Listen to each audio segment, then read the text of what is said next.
வணக்கம் ஃப்ரெண்ட்ஸ், நான் கோபிநாத். இது வாகனவியல் தமிழ் மெக்கானிக்கல் யூடியூப் சேனல். இன்னைக்கு வீடியோவில் என்ன பார்க்க போகிறோன்னா, இப்போ வரக்கூடிய பைக்லாம் பார்த்தீங்கன்னா கார்பரேட்டருக்கு பதிலாக ஃபியூல் இன்ஜெக்ஷன் டெக்னாலஜி தான் வருது. அதாவது பெட்ரோல் டேங்க்லேருந்து பெட்ரோலை வெளியெடுக்கிறதுக்காக ஒரு ஃபியூல் பம்ப் வச்சு அந்த பம்ப் மூலமாக பெட்ரோல் வந்து பம்ப் பண்ணி எடுக்கிறாங்க. அந்த ஃபியூல் பம்ப் ஓடுறதுக்கு பார்த்தீங்கன்னா ஒரு மோட்டர் இருக்கும். அந்த மோட்டரை நம்ம ஓட வைக்கிறதுக்காக ஒரு பாசிட்டிவ் ஒரு நெகட்டிவ் பெட்ரோல் டேங்க்குள்ளே கொடுத்து தான் ஓட வைப்போம். அது மாதிரி இருக்கும்போது பெட்ரோலுக்குள்ளே ஒரு பாசிட்டிவ் நெகட்டிவ் கொடுக்கும்போது ஒருவேளை அந்த பெட்ரோல் வந்து பற்றிக்கிட்டு எரிஞ்சு பைக் வெடிக்கிறதுக்கான வாய்ப்பு இருக்குதா இல்லைன்னு சொல்லிட்டு வீடியோவில் பார்க்க போகிறோம். ஏன்னா நிறைய பேருக்கு பார்த்தீங்கன்னா ஒரு தடவை சாவி ஆன் பண்ணும்போதும் அந்த பயம் வரும், எங்கள் பைக் வெடிச்சிருமோன்ற பயம் நிறைய பேருக்கு இன்னும் இருக்குது. அந்த பயத்தை வந்து சரியாக தவறா அதுதான் நம்ம பார்க்க போகிறோம். ஓகே ஃப்ரெண்ட்ஸ், வீடியோக்குள்ளே போகலாம். இப்போ பார்த்தீங்கன்னா இதுதான் வந்து ஒரு ஃபியூல் பம்பு. இந்த பம்பு தான் வந்து நம்ம பெட்ரோல் டேங்க்குள்ளே இருக்கும். இதில் வந்து பார்த்தீங்கன்னா அந்த பம்பு முழுக்கிற அளவுக்கு கூட பெட்ரோல் இருக்கும். முழுக்கிற அளவுக்கு ஃபுல்லாக பெட்ரோல் இருக்கும். சில வண்டியில் கம்மியாகவும் இருக்கும். அதை நம்ம போடுற பெட்ரோலோட அளவு பொறுத்து. மேக்ஸிமம் நேரத்தில் பார்த்தீங்கன்னா அது வந்து பம்பு வந்து பெட்ரோலில் முழுகி தான் இருக்கும். இதில் பார்த்தீங்கன்னா நமக்கு ஒரு ஃபியூல் மோட்டர், அதாவது உள்ளே வந்து ஒரு மோட்டர் இருக்கும். அந்த மோட்டர் வந்து ரன் ஆகுறதுனால தான் பெட்ரோல் வந்து பம்ப் பண்ணி வெளில வரும். இந்த மோட்டர் ரன் ஆகுது பார்த்தீங்கன்னா ஒரு பாசிட்டிவ் ஒரு நெகட்டிவ் லைன் நம்ம பேட்டரி லைன் கொடுத்தா தான் அந்த மோட்டர் ஓடும். இது வந்து பார்த்தீங்கன்னா டேங்க் ஃப்ளோட் யூனிட்டு. இது வந்து பெட்ரோலோட அளவை காட்டுறது மட்டும்தான். இதில் வந்து ஒரு பாசிட்டிவ் உள்ளே போயிட்டு வெளில வரும், அவ்வளோதான். நெகட்டிவ் போகாது. இதில் வந்து ஒரு பாசிட்டிவ் போகும், ஒரு நெகட்டிவ் போகும். இப்போ இந்த மாதிரி ஒரு பாசிட்டிவ் ஒரு நெகட்டிவ் பெட்ரோலுக்குள்ளே மூழ்கி இருக்கிறதுனால அந்த பெட்ரோல் பற்றி எரியறதுக்கு வாய்ப்பு இருக்கா இல்லையா அதான் பார்க்க போகிறோம். இப்போது பெட்ரோலுக்கும் தண்ணிக்கும் பார்த்தீங்கன்னா நிறைய வித்தியாசம் இருக்குது. எப்படின்னு சொன்னால், பெட்ரோல் வந்து தண்ணி மாதிரி மின்சாரத்தை வந்து கடத்தாது. தண்ணி வந்து மின்சாரத்தை கடத்தும், ஆனால் பெட்ரோல் வந்து மின்சாரத்தை கடத்தாது. அதனால் நமக்கு என்ன பார்த்தீங்கன்னா இந்த மாதிரி பாசிட்டிவ் நெகட்டிவ் பெட்ரோலுக்குள்ளே மூழ்கி இருந்தாலும் பெட்ரோல் வந்து எரியறதுக்கான வாய்ப்புகள் இல்லைங்க. ஏன்னா பெட்ரோல் வந்து மின்சாரத்தை கடத்தாது. அது எப்படி நம்ம ஒரு சின்ன டெமோ பண்ணி பார்க்கலாம். இப்போ நம்ம ஒரு மல்டிமீட்டரை பஸரில் செட் பண்ணிக்கலாம், அதாவது கண்டினியூட்டி செட் பண்ணிக்கலாம். இப்போ என்ன ஆகுனா, இந்த மல்டிமீட்டரோட வயர் டச் ஆகும்போது நமக்கு ஒரு பஸர் சவுண்டும் ரீடிங் வரும். இதில் பார்த்தீங்கன்னா தெரியும், ஒரு பஸர் சவுண்டு வருது, ஒரு ரீடிங் வருது. அதாவது இது ரெண்டுத்துக்கும் கண்டினியூட்டி கிடைக்கும் போது தான் அது சவுண்டு வரும், அந்த ரீடிங் காட்டும். கண்டினியூட்டி இல்லைனா அது எதுவுமே வராது. இப்போ நான் பார்த்தீங்கன்னா இதில் வந்து ஒரு நார்மல் பச்சை தண்ணி, அதாவது குழாவில் பிடிச்ச தண்ணி பிடிச்சி வச்சுருக்கேன். இப்போ இதில் இந்த 2 டெர்மினல் வைக்கிறேன். 2 டெர்மினல் வச்சோன்னா நமக்கு வந்து ரீடிங் வருது. நான் 2 பாயிண்ட்டையும் ஒட்ட வைக்கல, தனித்தனி தான் வச்சுருக்கேன். ஆனாலும் பார்த்தீங்கன்னா அங்கே வந்து ஒரு ரீடிங் காட்டுது, ஏதோ சம்திங் வேல்யூ வருது. அப்போ என்னன்னா தண்ணிக்குள்ளார கண்டினியூட்டி இருக்குன்னு அர்த்தம். இந்த தண்ணிக்குள்ளார கரண்ட்டு பாஸ் ஆகும், நம்ம புரிஞ்சுக்கிட்டோம். அதுதான் புரிஞ்சுக்கலாம். அந்த தண்ணிக்குள்ளார 2 டெர்மினல் டச் பண்ணாமலே நமக்கு வந்து ரீடிங் தெரியுது. சாதாரண குழா தண்ணியில் கரண்ட் பாஸ் ஆகும். இதில் நம்ம ஒரு பாசிட்டிவ் நெகட்டிவ் எடுத்து வச்சோன்னா அந்த பாசிட்டிவ் நெகட்டிவ் வந்து டச் ஆகி ஸ்பார்க் வரதுக்கு வாய்ப்பு இருக்குது. அதனால் இது இப்போது பச்சை தண்ணிக்கான வித்தியாசம் அது. இப்போ நான் அந்த தண்ணி கீழே ஊற்றிட்டு நான் டிஸ்டில் வாட்டர் எடுக்கிறேன். இது வந்து பார்த்திங்கன்னா டிஸ்டில் வாட்ரு நம்ம பேட்டரியில் யூஸ் பண்ணால் பார்த்தீங்கன்னா அந்த வாட்டர் இதை நான் ஃபில் பண்ணுறேன்ல. ஓகே, டிஸ்டில் வாட்டர் ஃபில் பண்ணியிருக்கேன். இப்போ இதில் நமக்கு அந்த மல்டிமீட்டரில் கண்டினியூட்டி வருதுன்னு பார்ப்போம். அதே பஸ் சவுண்டில் செட் பண்ணியிருக்கேன், வைக்கிறேன் பாருங்கள். இதில் வந்து நமக்கு எந்த விதமான வேல்யூவும் வராது. பார்த்திங்கன்னா தெரியும், எந்த விதமான வேல்யூவும் வரல. அப்போ இதில் வந்து கண்டினியூட்டி இல்லை, இது வந்து மின்சாரத்தை கடத்தலை. பச்சை தண்ணி நார்மல் குழா தண்ணி மின்சாரத்தை கடத்துது, அதே டிஸ்டில் வாட்டர் மின்சாரத்தை கடத்தலை.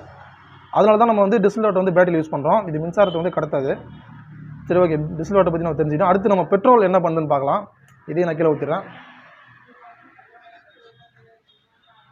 இப்போ நான் அதே கப்பில் பெட்ரோல் வாங்கிட்டு வந்திருக்கேன், அந்த பெட்ரோலை ஃபில் பண்ணுறேன். ஓகே, இது வந்து பெட்ரோல். இந்த பெட்ரோலை நம்ம மல்டிமீட்டர் வச்சு பார்ப்போம், அது என்ன மாதிரியான வேல்யூ காட்டுது. இதில் கரண்ட் வந்து பாஸ் ஆகுமா பாஸ் ஆகாதா பார்த்துடலாம். அதே மல்டிமீட்டர் பஸர் சவுண்டில் வச்சுருக்கேன். பெட்ரோலுக்குள்ளார 2 டெர்மினல் வைக்கிறேன். இதுலேயும் பார்த்தீங்கன்னா டிஸ்டில் வாட்டர் மாதிரியே கண்டினியூட்டி கிடைக்கல. அப்போது பெட்ரோலும் டிஸ்டில் வாட்டர் மாதிரி தான் மின்சாரத்தை கடத்தாது. புரிஞ்சுக்கிட்டோமா? அப்போ என்ன ஆகும், இதில் ஒரு பாசிட்டிவ் நெகட்டிவ் பேட்டரியோட பாசிட்டிவ் நெகட்டிவ் எடுத்து உள்ளே வச்சாலும் பெட்ரோல் வந்து எரியாது. பெட்ரோல் வந்து அங்கே ஷார்ட் சர்க்யூட்டை உண்டாக்காது, பெட்ரோல் எரியாதுன்னு நம்ம புரிஞ்சுக்கிட்டோம். இதை நான் இன்னும் உங்களுக்கு ஒரு சூப்பர் டெமோ மூலமாக காட்டுறேன். இதுக்குள்ளே நான் ஒரு பேட்டரியோடைய பாசிட்டிவ் நெகட்டிவ் 2 வயருமே எடுத்து வைக்கிறேன் உங்கள் கண்ணு எதிர்க்க. அது பெட்ரோல் எரியுதா இல்லையான்னு பார்த்துலாம். இது வந்து நான் ஒரு பக்கா சேஃப்டியோடு தான் பண்ணுறோம். நம்ம தீயணைப்பு கருவிலாம் பக்கத்தில் வச்சுன்னு ரெடியாக தான் இருக்கும். ஏதாவது ஒரு எமர்ஜென்சினா உடனே நம்ம அணைச்சிடலாம்.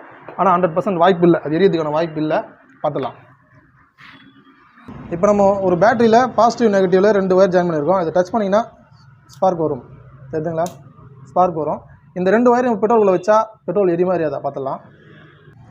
இப்போ அதே பேட்டரியில் இருக்கக்கூடிய பாசிட்டிவ் நெகட்டிவ் 2 டெர்மினலையும் நான் பெட்ரோலுக்குள்ளே வைக்கிறேன். இது யாரும் வீட்டில் செஞ்சு பார்க்காதீங்க, ரொம்ப ரிஸ்க்கான வேலை இது. பார்த்தீங்கன்னா பேட்டரியில் கனெக்ட் பண்ணி தான் இருக்குது, ஆனால் பெட்ரோல் வந்து எரியல. இதே மாதிரி தான் நம்ம ஃபியூல் பம்புக்கு மோட்டருக்கு அனுப்பக்கூடிய அந்த பாசிட்டிவ் நெகட்டிவும் பெட்ரோலுக்குள்ளே தான் மூழ்கி இருக்கும். ஆனால் பெட்ரோல் வந்து மின்சாரத்தை கடத்தாததுனால பெட்ரோல் வந்து எரியாது. ஓகேங்களா? சப்போஸ் இது ரெண்டும் ஒன்றா டச் பண்ணால் என்ன ஆகும்? கண்டிப்பாக எரியும். சப்போஸ் இந்த 2 ஒயர் தனித்தனியாக பெட்ரோலுக்குள்ளே மூழ்கி இருந்தால் பிரச்சனை இல்லை. இந்த 2 ஒயரும் ஏதாவது ஒரு காரணத்தினால ஷார்ட் சர்க்யூட் ஆகி ஒயர் மட்டும் 2 டச் ஆச்சுன்னா கண்டிப்பாக எரியும். அது ஏன் எரியும்? அந்த மாதிரி நடந்தால் பெட்ரோல் டேங்க் ஏன் வெடிக்காமல் இருக்குன்னு நம்ம பார்க்கலாம். அதுக்கான காரணத்தையும் சொல்கிறேன் உங்களுக்கு. இப்போ பார்த்தீங்கன்னா நான் ஏற்கனவே சொன்ன மாதிரி இந்த பாசிட்டிவும் நெகட்டிவும் தனித்தனியாக இருக்கும்போது பெட்ரோலில் மூழ்கி இருந்தாலும் ஷார்ட் சர்க்யூட் ஆகாது. ஏன்னா பெட்ரோல் வந்து மின்சாரத்தை கடத்தாது. நமக்கு எந்த பிரச்சனையும் புரிஞ்சுக்கிட்டோம். சப்போஸ் இந்த இடத்துல 2 ஒயரும் இந்த இடத்துல டச் ஆகிடுச்சு, ரெண்டுமே வந்து சப்போஸ் தேஞ்சு போய்ட்டோ இல்லை இன்சுலேஷன் போயிட்டு மேலே இருக்க ரப்பர் போயிட்டு 2 ஒயரும் டச் ஆச்சுன்னா அப்போது தீப்பொறி உண்டாகிறதுக்கு வாய்ப்பு இருக்குது. அப்போது பெட்ரோல் எரிஞ்சு பைக் வெடிக்கிறதுக்கான வாய்ப்பு இருக்குதுன்னா அப்பவும் வாய்ப்பு இல்லை. எதனாலன்னு கேட்குறீங்கன்னா, ஒரு அதாவது ஒரு நெருப்பு உருவாகிறதுக்கு நான் ஆல்ரெடி சொல்லியிருக்கேன். நம்ம ஒரு நெருப்பு உருவாகணும்னா அது வந்து 3 மூலக்கூறு தேவை கண்டிப்பாக. அதாவது ஒரு ஃபயர் ட்ரையாங்கல்னு சொல்லுவாங்க. ஃபஸ்ட்டு பார்த்தீங்கன்னா எரிபொருள், 2வது வெப்பம், 3வது ஆக்சிஜன். இது 3 தான் நெருப்பு வந்து உண்டாகும். அதை வந்து ஒரு முக்கோணமாக ஃபார்ம் பண்ணுவாங்க. ஒரு நெருப்பு அதாவது எரிபொருள், வெப்பம், ஆக்சிஜன் 3 சேர்ந்து தான் ஒரு முக்கோணம், ஃபயர் ட்ரையாங்கல்னு சொல்லுவாங்க. அந்த முக்கோணத்தில் ஏதாவது ஒன்று இல்லைனாலும் அங்கே நெருப்பு வந்து உண்டாகாது. அப்போது ஒரு பெட்ரோல் டேங்க் உள்ளார எரிபொருள் இருக்குது, பெட்ரோல் இருக்குது, எரிபொருள் ஓகே. அதை வந்து பற்ற வைக்கிறதுக்கான பாசிபிலிட்டி இது 2 பாசிட்டிவ் நெகட்டிவ் டச் ஆனால் ஒரு நெருப்பு உண்டாகும். அதாவது வெப்பம், ஒரு ஸ்பார்க் உண்டாகும். அது மூலமாக பெட்ரோல் எரியும்னு வச்சுக்கலாம். ஆனால் பெட்ரோல் டேங்க் உள்ளார ஆக்சிஜன் இருக்கிறதுக்கு வாய்ப்பே கிடையாது. ஏன்னா பெட்ரோல் டேங்க் வந்து பார்த்திங்கன்னா முழுக்க பக்காவாக சீல் பண்ணப்பட்ட ஒரு கலன். அது உள்ளே வந்து பார்த்திங்கன்னா காற்று உள்ளே போகிறதுக்கு வழி இல்லை, காற்று வெளியே வரத்துக்கு அந்த எவாப்ரேட் சிஸ்டம் மூலமாக அது வந்து கேனிஸ்டருக்கு போயிடும்.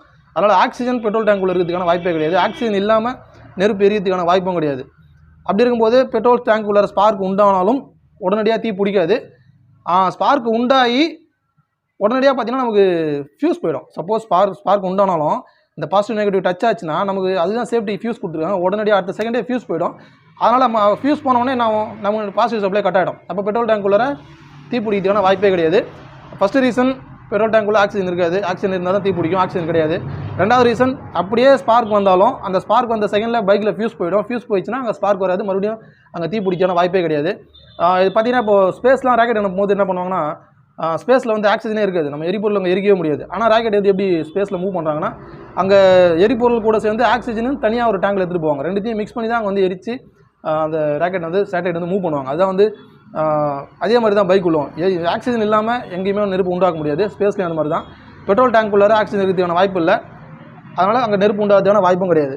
ஃப்ரெண்ட்ஸ், வீடியோ பார்த்துருப்பீங்க. ஒரு ஃபியூல் இன்ஜெக்ஷன் பைக்கில் பெட்ரோல் டேங்க் உள்ள இருக்கிற பெட்ரோல் ஃபியூல் பம்பு மூலமாக ஸ்பார்க் உண்டாகி பெட்ரோல் வந்து வெடிக்குமான்னு சொல்லிட்டு நம்ம நிறைய பேருக்கு இந்த சந்தேகம் இந்த வீடியோ மூலமாக தெளிவாக இருக்குன்னு நினைக்கிறேன். 99.9% பெட்ரோல் டேங்க் உள்ள இருக்கிற பெட்ரோல் வந்து வெடிக்கிறதுக்கான வாய்ப்புகள் இல்லை. முதல் ரீசன் பார்த்தீங்கன்னா, பெட்ரோல் வந்து மின்சாரத்தை கடத்தாதுன்னும் போது பாசிட்டிவ் நெகட்டிவ் நம்ம பெட்ரோலுக்குள்ள வச்சாலும் பெட்ரோல் வந்து எரியாது. 2வது ரீசன் பெட்ரோல் டேங்க் உள்ளார ஆக்சிஜன் இருக்காது. ஆக்சிஜன் இருந்தால் தான் கண்டிப்பாக நெருப்பு உண்டாகும். அதே மாதிரி சப்போஸ் பாசிட்டிவ் நெகட்டிவ் வந்து பெட்ரோல் டேங்க் உள்ள ஷார்ட் சர்க்யூட் ஆனாலும் மோட்டர் பக்கா சீல்டில் இருக்கனால மோட்டரில் ப்ராப்ளம் வந்து வாய்ப்பு இல்லை. சப்போஸ் ஏதாவது வெளியில் இருக்கிற ஒயர் டச் ஆனாலும் அடுத்த செகண்டே பைக்கில் ஃபியூஸ் போயிடும். அதனால் வந்து மறுபடியும் அங்கே தீப்பொறி உண்டாது வாய்ப்பு இல்லை. ஆக்சிஜனும் இல்லாதனால கண்டிப்பாக பெட்ரோல் டேங்க் வெடிக்கிறதுக்கான வாய்ப்புகள் இல்லை. நிறைய பேரோட சந்தேகம் இதில் தெளிவாக இருக்குன்னு நினைக்கிறேன். இந்த வீடியோவில் ஏதாவது தவறுகள் இருந்தாலும் சந்தேகம் இருந்தாலும் நீங்கள் கமெண்ட்டில் கேளுங்க, கண்டிப்பாக நான் எக்ஸ்பிளைன் பண்ணுறேன். ஓகே ஃப்ரெண்ட்ஸ், நன்றி, வணக்கம்.